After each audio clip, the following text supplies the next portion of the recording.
स्थापकाय च धर्मस्य सर्वधर्मस्वरूपिणे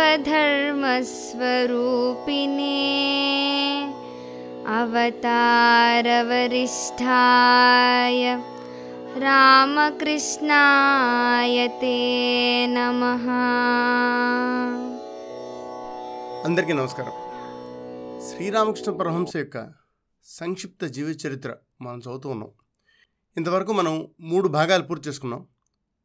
పోయిన భాగంలో భైరవి బ్రాహ్మణి శ్రీరామకృష్ణ గురువుగారు, ఆవిడ శ్రీరామకృష్ణులు అవతార పురుషులు అని నిరూపించారు.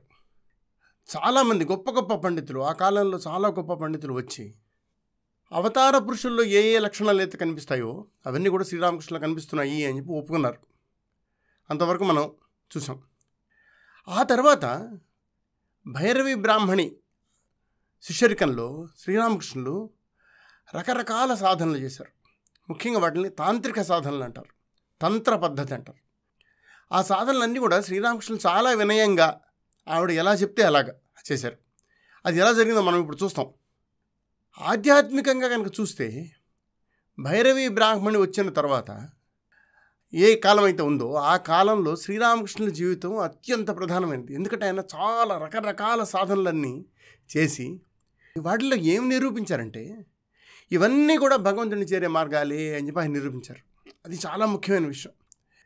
అప్పటిదాకా శ్రీరామకృష్ణులు ఏంటంటే ఎవరి సాయం లేకుండా ఆయనకి సొంతంగా కలిగిన ఆలోచనలతో ఆయన ఆలోచించి ఇలా చేస్తే బాగుంటుంది, ఇలా చేస్తే బాగుంటుందని అలా చేసి అప్పటిదాకా ఆయన చేసిన సాధనల వల్ల అప్పటికి ఆయన భగవత్ సాక్షాత్కారాన్ని కూడా పొందారు. చాలా చక్కటి విజయాన్ని సాధించారని చెప్పి చెప్పుకోవాలి. ఎందుకంటే ఎంత అవతార పురుషులైనా వాళ్ళ జీవితోద్దేశం ఏమిటి? మనలాంటి మనుషులకి భగవంతుడి దర్శనాన్ని ఎలా పొందాలో చూపించాలి. అది ఆయన జీవితోద్దేశం. భగవంతుడి గురించిన రకరకాల సంశయాలన్నింటినీ తీసేయాలి. అది ఆయన ఉద్దేశం. ఆయన జీవితంలో చేసిన పని అదే. ఆ విధంగా చూసినప్పుడు ఆయన స్వశక్తి మీదే చాలా బ్రహ్మాండమైన ఆధ్యాత్మిక శిఖరాలను ఆయన అధిరోహించారు. అయితే ఇక్కడ ఒక విషయం గమనించాలి. ఏంటంటే మామూలు ఆధ్యాత్మిక సాధకులు అనుకోండి, వాళ్ళు ఏం చేస్తారు? ఇలా సాధనలు అవి చేస్తే కనుక మేము భగవంతుడి సాక్షాత్కారాన్ని పొందాలి అంతే, మాకు మళ్ళీ జన్మ ఉండకూడదు, ఇలాంటివన్నీ రకరకాలు ఉంటాయి. అలాంటి సొంత ప్రయోజనాల కోసం చూసుకుంటారు. కానీ ప్రజలందరికీ, మానవాళి మొత్తానికి ఉపయోగపడే విధంగా ఏమన్నా చేద్దాము అని చెప్పి వాళ్ళు అనుకోరు. కానీ శ్రీరామకృష్ణుల జీవితం అలా కాదు. ఆయన ఏంటంటే మానవాళి మొత్తానికి కావలసిన సందేశాన్ని తన జీవితం ద్వారా అందించారు. మామూలు మనుషులు ఏం చేస్తారు? ధర్మార్థ కామ మోక్షాలు వీటి కోసం జీవిస్తూ ఉంటారు. వీటిని చతుర్విధ పురుషార్థాలు అంటారు. అంటే మనిషి కింద పుట్టినవాడు, స్త్రీ పురుషులందరూ కూడా ఈ ధర్మార్థ కామ మోక్షాలనే 4 ఆదర్శాలు, ఐడియల్స్, వాటి కోసం ప్రయత్నించాలి అని చెప్పి చెప్తారు. అంటే ఏంటంటే మనిషి మామూలుగా జీవిస్తూ ఉంటాడు, డబ్బు సంపాదించుకుంటాడు, తమ కోరికలన్నీ తీర్చుకుంటాడు. అయితే ఆ పనంతా కూడా ఎలా చేస్తాడు? ధర్మబద్ధంగా చేస్తాడు. ఎప్పుడైతే అతడు ధర్మబద్ధంగా జీవిస్తూ ఉంటాడో, ధర్మం అంటే ఏంటంటే ఇతరులకు సహాయం చేయడానికి ప్రయత్నించడమే ధర్మం. నిస్వార్థత అనేది ధర్మం. అలా నిస్వార్థంగా జీవిస్తూ ఉన్నప్పుడు అది సహజంగా ఆటోమేటిక్గా మోక్షానికి దారితీస్తుంది. మామూలు మనుషులందరూ ఇది చేస్తారు. అయితే శ్రీరామకృష్ణులు అలాంటి వారు గారు. ఆయన అవతార పురుషుడు. ఆయనకేంటంటే స్వప్రయోజనాలు అనేవి ఉండవు, అర్ధకామాలు అనేవి ఆయనకు ఉండవు. ధర్మం కూడా ఏంటంటే ఇతరులకు చూపించడం కోసం ఆయన ధర్మాన్ని ఆచరిస్తారు. కాబట్టి రామకృష్ణులు చేసే పనులని ఆయన ఏం చేశారు, ఏం సాధనలు చేశారు, ఎలా చేశారు అన్న వాటిని మనం జాగ్రత్తగా చూసి గమనించాలి. తర్వాత వాటి యొక్క ప్రయోజనం విశ్వవ్యాప్తం, ఒకళ్ళకు ఉద్దేశించింది కాదు, ప్రపంచంలో ప్రతి ఒక్కరికి ఆయన ఉపయోగపడే సందేశాన్ని ఇవ్వాలి. అందుకోసం ఏంటంటే ఆయన చేసే సాధనలు కానీ ఆయన చేసే పనులు కానీ అంత విస్తారంగా ఉంటాయి. మామూలు మనుషులు చేసే పనులు ఒక లైన్లోనే ఉంటాయి, అంతకుమించి చేయలేము మనం. కానీ శ్రీరామకృష్ణులు లాంటి వాళ్ళు ఏంటంటే ప్రపంచంలో అందరికీ సరిపడే పనులను ఆయన చేసి చూపించాలి, ఆచరించి చూపించాలి. ఏమంటారు? ఎక్స్పెరిమెంట్ చేసి చూపించాలి. అది సాధారణమైన విషయం కాదు, అది మనం అర్థం చేసుకోవాలి. అందుకని శ్రీరామకృష్ణుల వారి గురించి మనం ఆలోచించేటప్పుడు త్వరపడి ఆయన మామూలు మనుషుల గురించి ఆలోచించకూడదు. శ్రీరామకృష్ణుల కథ చదువుతున్నప్పుడు మనం ఈ విషయాన్ని చాలా జాగ్రత్తగా గుర్తుపెట్టుకోవాలి. శ్రీరామకృష్ణులు ఏవైతే సాధనలన్నీ చేశారో అవన్నీ కూడా ఏంటంటే విశ్వమానవ శ్రేయస్సు కోసం ఉద్దేశించినవే. భైరవి బ్రాహ్మణి వారి మార్గదర్శకత్వంలో శ్రీరామకృష్ణులు చేసిన సాధనలన్నీ కూడా అలాంటివే. ఇక్కడ మనం ఇంకొక విషయం గుర్తుపెట్టుకోవాలి. ఏంటంటే ముందుగా వచ్చిన గురువు భైరవి బ్రాహ్మణి. ఆవిడ తర్వాత చాలామంది గురువులు ఒకళ్ళ తర్వాత ఒకళ్ళు వచ్చి శ్రీరామకృష్ణులకు రకరకాల విషయాలు ఆయన చెప్పారు. తర్వాత రామకృష్ణులు కూడా ఆయా గురువులందరూ చెప్పిన ఏ మార్గాలు అయితే ఉన్నాయో వాటిలన్నింటినీ యథాతథంగా ఆయన ఆచరించి వాటిలో సిద్ధి పొంది చూపించారు. ఇప్పుడు భైరవి బ్రాహ్మణి గారి సంగతికి వస్తే ఆవిడ దేవీ సాంప్రదాయంలో రకరకాల తాంత్రిక సాధనలు ఉన్నాయి. వాటిలన్నింటిలో కూడా ఆవిడ నిష్ణాతురాలు.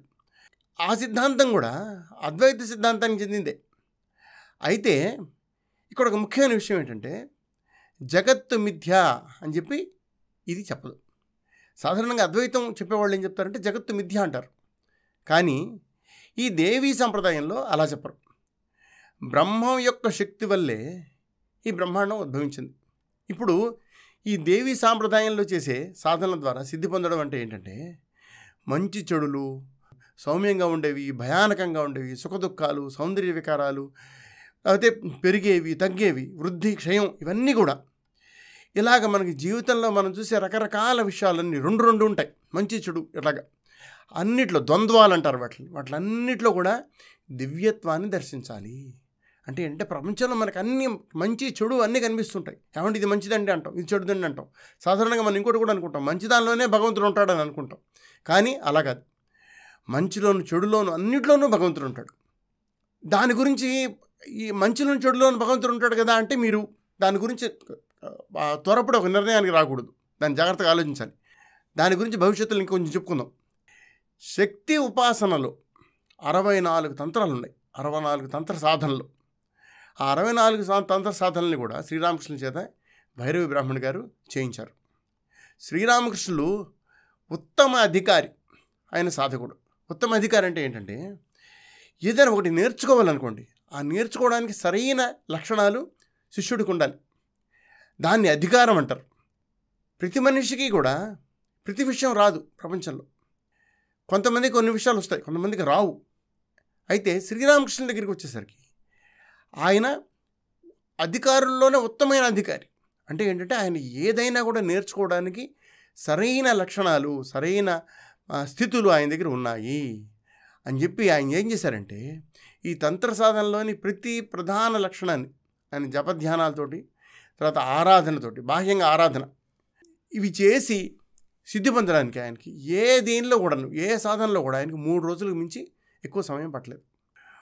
వాళ్ళు ఏం చేశారంటే మట్టితో 2 చోట్ల అరుగులు కట్టారు. వాటిలో సాధన చేయడం కోసం మనిషి పుర్రెతో సహా 5 రకాల జంతువుల తలలు దానిలో పూడ్చిపెట్టారు.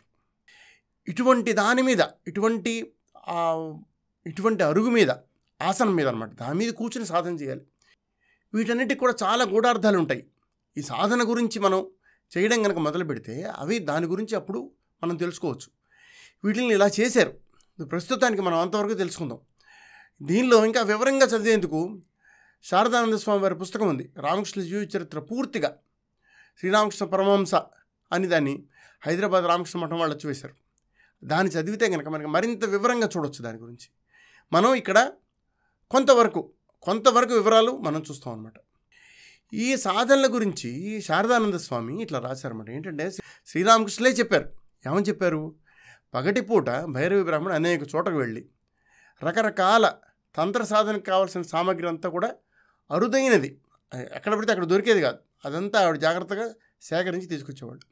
రాత్రిపూట వాటిని మారేడు చెట్టు కింద కానీ పంచవటి దగ్గర కానీ ఉంచి ఆవిడ శ్రీరామకృష్ణుని పిలిచి ఆ వస్తువులను ఎలా ఉపయోగించాలి, ఏం చేయాలి అవన్నీ చెప్పి దాని ప్రకారం పూజ చేయడం కానీ ఇంకోటి సాధన చేయడం కానీ చేయించేవాళ్ళు అనమాట. అయితే జపమాల తీసుకొని ఒకసారి తిప్పేసరికి, అంటే ఈ తంత్ర సాధనలన్నింటికి మంత్రాలు అవన్నీ ఉంటాయన్నమాట, వాటిల్లో ఆయన జపమాల తీసుకుని ఒకసారి తిప్పేసరికి ఆయనకి సమాధి స్థితి కలిగేది. ఆ సాధన ఫలితాలు వస్తుండే. ఎప్పుడైతే ఆయన జపమాల చేతిలోకి తీసుకుని మొదలు పెట్టగానే ఆయనకి సమాధి స్థితి కలిగిందో ఇంకా ఆ తర్వాత ఇంకా జపం చేయనక్కర్లా. రామకృష్ణులు ఏం చెప్పారంటే, నాకు అత్యద్భుతమైన అనుభవాలు ఎన్నో కలిగాయి, ఎన్నెన్నో దృశ్యాలన్నీ నేను చూశాను, అంతులేదు వాటికి, అన్నీ నేను చూశాను. మామూలు సాధకులు కనుక ఈ మార్గంలో ప్రయత్నం చేస్తే, ఈ మార్గంలో సాధన చేయాలని ప్రయత్నం చేస్తే వాళ్ళు దారి తప్పిపోయి వాళ్ళు అధోగతి పాలవుతారు, పతనం చెందుతారు. అలాంటి అతి కష్టమైన సాధనలన్నింటినీ కూడా గురుదేవులు చాలా సులభంగా 64 తంత్ర సాధనలు శ్రీరామకృష్ణులు చేశారు. వాటన్నింటినీ కూడా భైరవి బ్రాహ్మణుడు ఒక్కొక్కటిగా ఆయన చేత చేయించారు.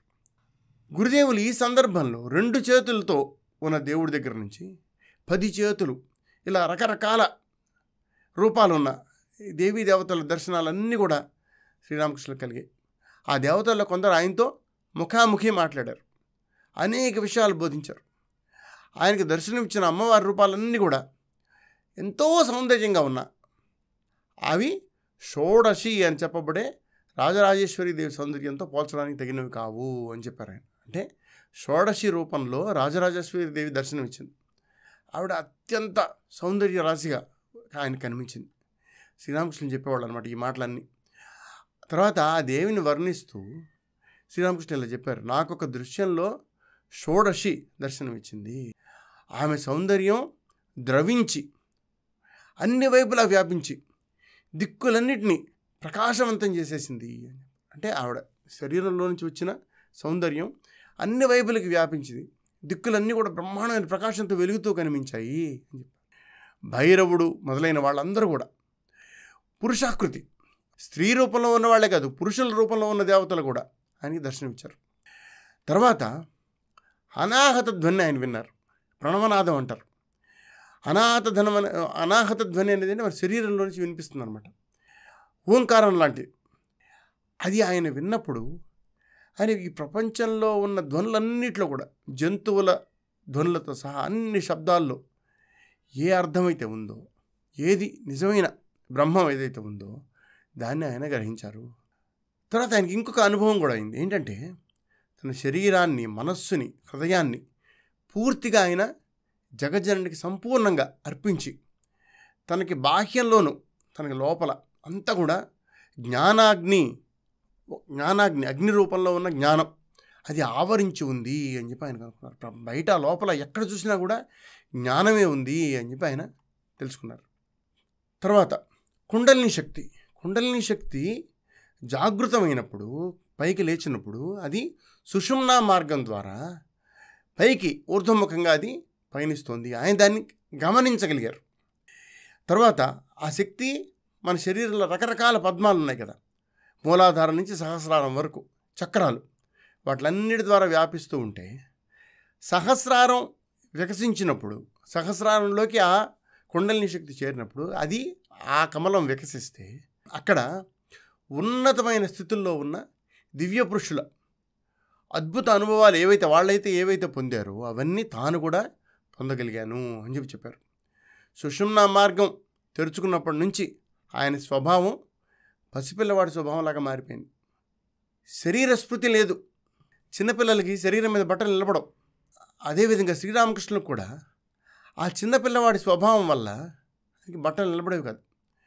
ద్వంద్వాతీత స్థితి అంటే మంచి చెడు, సుఖం దుఃఖం ఇవన్నీ కూడా దాటిపోయి అది ఆ స్థితి ఆయనలో ఎంతగా పెరిగిపోయిందంటే పవిత్రతకి అపవిత్రతకి మధ్య ఉన్న తేడా కూడా పోయింది. ఆయనకి తులసి దళాలు, మునగాకులు ఒకే రకంగా కనిపించాయి, పవిత్రంగా కనిపించాయి. తులసి ఆకులు పవిత్రంగా కనిపించడమే కాదు, మునగాకులు కూడా అంతే పవిత్రంగా కనిపించాయి. తర్వాత ఈ సాధనలన్నిటి వల్ల ఆయన సౌందర్యం బాగా పెరిగిపోయింది. చాలా చాలా అందంగా కనిపిస్తూ ఉన్నారు అందరికీ. అందరూ దృష్టి ఆయన మీదే ఉండేది. ఏమిటి ఇంత అందంగా కనిపిస్తున్నారు అని చెప్పి అందరూ అనుకునేవాళ్ళు. అప్పుడు శ్రీరామకృష్ణులు జగజ్జన్ని ప్రార్థించారు, అమ్మ ఈ సౌందర్యం ఇట్లాగా నా శరీరం మీద సౌందర్యం కలిగేలాగా చేయకు అని చెప్పి ఆయన ప్రార్థించారు. అప్పుడు ఆ సౌందర్యం అంతా కూడా లోపలికి వెళ్ళిపోయింది, శరీరంలో అంతర్గతం అయిపోయింది. అలాగే స్త్రీలలో పవిత్రమైన స్త్రీలు ఎదురైనా, లేకపోతే వేశ్యల లాంటి స్త్రీలు ఎదురైనా వాళ్ళందరిలో కూడా ఆయన జగజ్జన్ని చూశారు. ఎదురుగుండా ఏ స్త్రీ కనిపించినా సరే జగజ్జని రూపం కింద ఆయన చూశారు. అష్టసిద్ధులు ఆయన కలిగి. ఈ అష్టసిద్ధుల గురించి మనలో చాలామందికి తెలుసు, రకరకాల శక్తులు అవన్నీ. అయితే వాటిని ఉపయోగించడం మంచిది కాదు.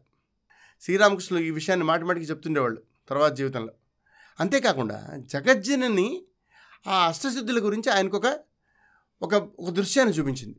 ఏమిటంటే వాటిని నీచమైన అశుద్ధంలాగా, అశుద్ధం అంటే పెంట, వాటిలాగా చూపించింది. దాంతో ఆయనకి అసహ్యం కలిగింది వాటి మీద. అవి మంచివి కాదు అని అమ్మవారు ఆయనకి ప్రత్యక్షంగా ఒక అనుభవం ద్వారా చెప్పారనమాట.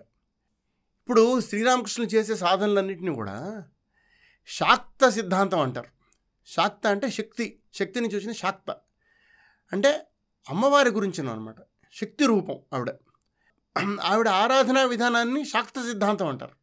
ఈ శాక్త సిద్ధాంతంలో ఈ సాధనా విధానాలు ఏవైతే ఉన్నాయో అవన్నీ కూడా ఏం చేస్తాయంటే చేసేవాడు సాధకుడికి అది సౌమ్య స్థితి, అతను ఎంత సౌమ్యంగా ఉండగలడు, ఎంత నిబ్బరంగా ఉండగలడు, రకరకాల హెచ్చులు తగ్గులు ఉన్న వాటిలోనూ, తర్వాత ఉచ్చ నీచాల్లోనూ, లేకపోతే దివ్యత్వాన్ని దర్శించడానికి అతనికి ఎటువంటి శక్తి ఉంది అన్నది తీవ్రమైన పరీక్షకు గురవుతుందన్నమాట.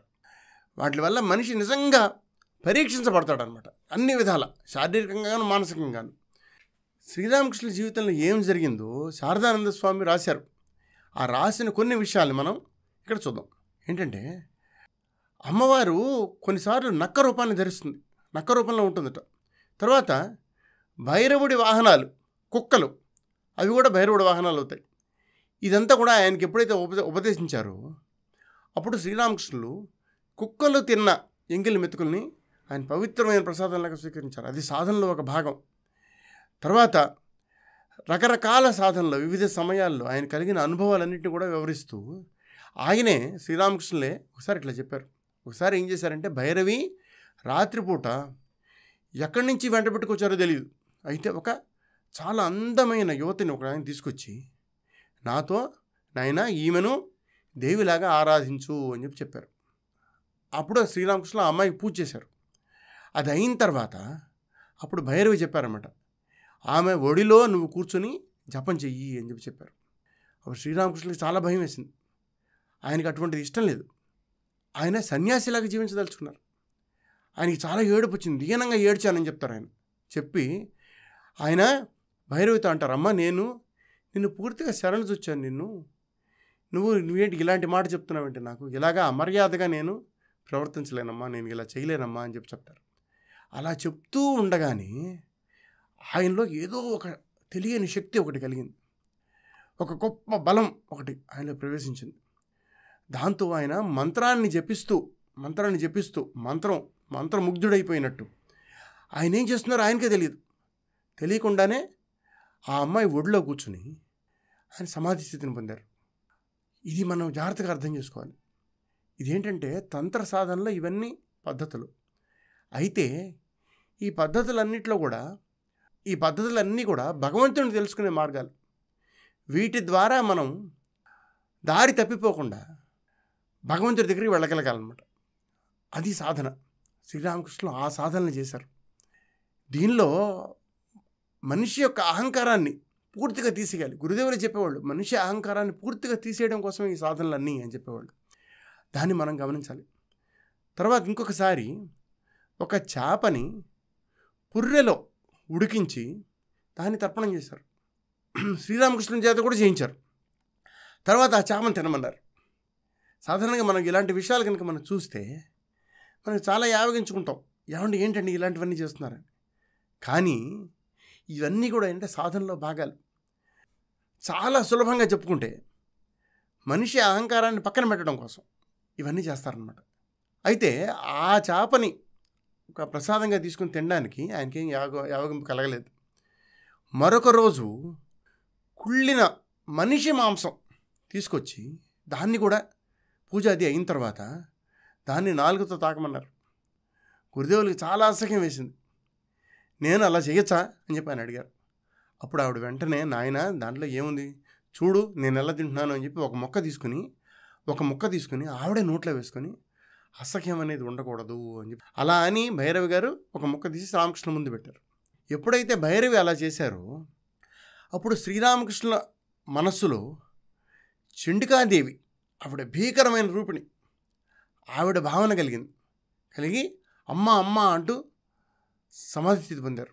అప్పుడు భైరవి ఆ ముక్కని నా నోట్లో పెట్టారు, అయినా కూడా నాకు అసహ్యం కలగలేదు.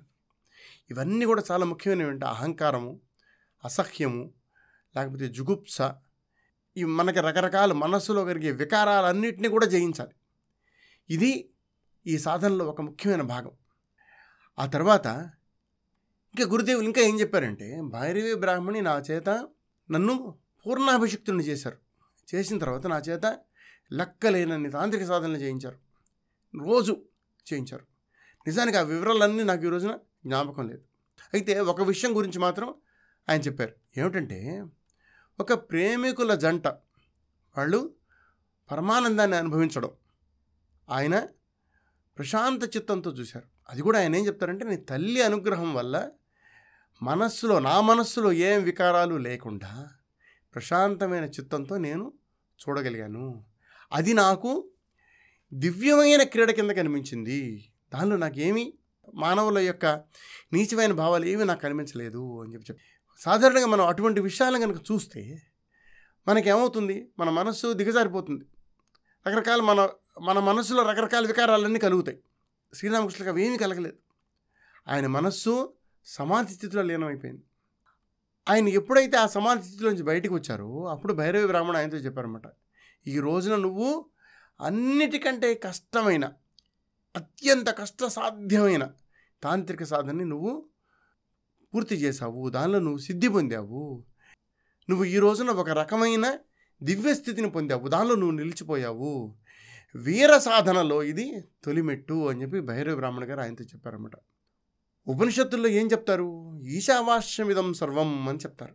అంటే సర్వము కూడా భగవంతునిచే వ్యాప్తమైంది, భగవంతుడే అన్నిట్లో వ్యాపించి ఉన్నాడు అని చెప్పి చెప్తారు. శక్తి ఉపాసకుడు, ఎవరైతే శక్తి ఉపాసకుడో శక్తి రూపాన్ని చూడదలుచుకుంటారో అటువంటి వాడు ఈ ఈశావాస్యమిదం సర్వం అనే ఒక దాని యొక్క భావాన్ని సాధించాలి, తప్పకుండా సాధించాలి. మనం సాధారణంగా ఏం చేస్తామంటే, అజ్ఞానంతో చూసినప్పుడు మనకి ఏవైతే ఇంద్రియమైన కోరికలు ఏవైతే ఉంటాయో అవన్నీ కూడా ఆత్మరక్షణ పొందడానికి కానీ లేకపోతే సుఖాలను పొందడానికి కానీ అవన్నీ అనువైనవి అని చెప్పి మనం అనుకుంటూ ఉంటాం. అవి సుఖాలను పొందడానికి హాయిగా ఉంటాయండి అని అనుకుంటాం మనం. లేకపోతే ఇవి నీచమైనవి అంటాం, లేకపోతే ఇవి ఆకర్షణీయమైన అంటాం, లేకపోతే ఇవి యావగింపు కలిగిస్తున్నాయి అంటాం.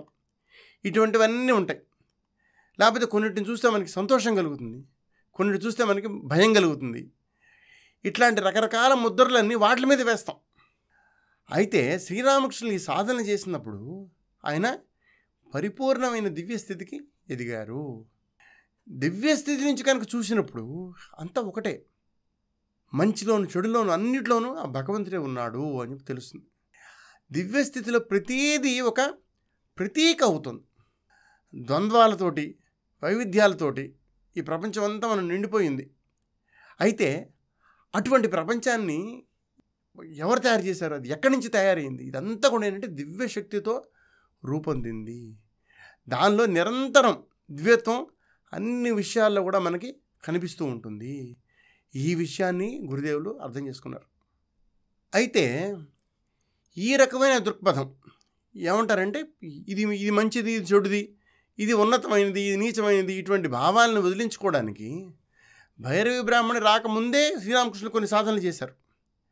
ఆయన ఏం చేశారంటే, సాధారణంగా మానవ సమాజంలో మనం చేయడానికి ఇష్టపడని పనులు, మరుగుదొడ్లను ఆయన ఊడ్చారు. బిచ్చగాళ్ళతో పాటు కూర్చొని వాళ్ళతో పాటు వాళ్ళ ఎంగిలి తిన్నారు. తర్వాత ఇలా ఎందుకు చేయడం అంటే, నేను గొప్ప జాతిలో పుట్టాను అనే అహంకారాన్ని ఆయన వదిలించుకోవడానికి. తర్వాత ఒక చేతిలో నాణ్యాన్ని పట్టుకుని రెండవ చేతిలో మట్టి పళ్ళల్ని తీసుకొని ఇవి రెండు కూడా సమానమే అంటూ ఆయన గంగా నదిలో విసిరేశారట. భగవత్ సాక్షాత్కారాన్ని కనుక దృష్టిలో పెట్టుకున్నట్టయితే ఈ బంగారు నాణ్యాలు మట్టి పళ్ళలు అన్నీ ఒకటే అని చెప్పి ఆయన రెంటిని కూడా అలా ఆలోచిస్తూ ఇవి రెండు ఒకటే రెండుకి ఏమి తేడా లేదు అని చెప్పి వివేచన చేస్తూ రెండింటిని గంగలో విసిరేశారు. అలాగా ఆయన చేసిన సాధన వల్ల, అది అభ్యాసం సాధన, దానివల్ల ఏం జరిగిందంటే త్యాగం చేయడము, ధనాన్ని త్యాగం చేయడం అనేది ఆయనకి నన్నరాల్లో జీర్ణించుకుపోయింది. డబ్బుని తాగితేనే ఏదో ఒక తేలు కుడితే ఎట్లా ఉంటుందో అలాగా బాధ కలిగేది ఆయనకి. తర్వాత జీవితంలో మనం కనుక చూస్తే మధురనాథ్, లక్ష్మీనారాయణ వంటి వాళ్ళు ఆయన దగ్గరికి వచ్చి ఆయనకి వ్యక్తిగతమైన ఖర్చుల కోసం ఏమంటే మీకు కొంత డబ్బు ఇస్తామండి అని చెప్పి వాళ్ళు అన్నప్పుడు ఆయన తల మీద ఎవరో దుడ్డుకర్ర తీసుకుని కొడితే ఎట్లాంటి దెబ్బ తగిలితే ఎలా బాధపడతారు, ఎలా కళ్ళు తిరిగి పడిపోతారు, ఆ విధంగా ఆయన పడిపోయారట. తర్వాత వాళ్ళని తీవ్రంగా మందలించారు ఎదురు, ఇలా ఎప్పుడు నాతో మాట్లాడద్దు అని కూడా చెప్పారు ఆయన. అలాగే కామాన్ని జయించడానికి ఆయన ఏం చేశారంటే స్త్రీలందరూ వాళ్ళు పతివ్రతలైనా సరే, పతివ్రతలు కాకపోయిన వాళ్ళు వేశ్యలైనా సరే, వాళ్ళందరిలో కూడా ఆయన జగజ్జనని చూడాలి అని చెప్పి అనుకున్నారు. అలా చూడగలిగారు. తర్వాత తన భార్యని అర్ధాంగిని ఆయన పూజాపీఠం మీద కూర్చోబెట్టి ఆవిడ ఆరాధించారు, పూజ చేశారు. ఆ విధంగా మనం శ్రీరామకృష్ణులు చేసిన రకరకాల సాధనలు అవి ఎలా ఉన్నాయి అవన్నీ కూడా మనం చూస్తూ ఉన్నాము. తర్వాత శ్రీరామకృష్ణుల సాధనకి మామూలు సగటు సాధకుడికి తేడా ఏమిటో మనం ఇంకా ముందు చూద్దాం. మళ్ళీ వచ్చే భాగంలో మళ్ళీ కలుసుకుందాం. అంతవరకు సెలవు. నమస్కారం.